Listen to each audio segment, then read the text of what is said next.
Assalamualaikum warahmatullahi wabarakatuh. Akkam jirtan hordoftoota YouTube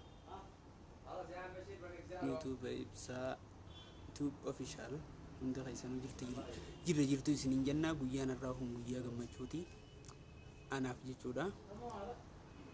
Guyyaa gammachuu san guyyaan gammachuu kan hin baane kun guyyaadhaaf kaameeraa bitadhee YouTube kiyyatti hojii eegalee akkasii hojjechuu deemu jechuudha.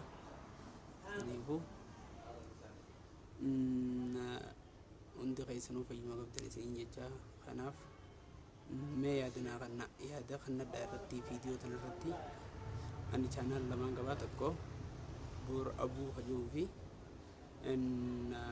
ibsaa YouTube official kajuu lachooti irratti yaada kannachuu ni dandeessanii jechuudha.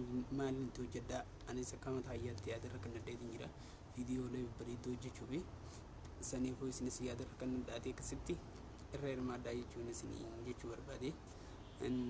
Gamanumaan viidiyoo tanaas laayik sheer gochuudhaan sabskiraayib gochuudhaan wal biraan gahaatee jajjabeessaa isiniin jenna. Baay.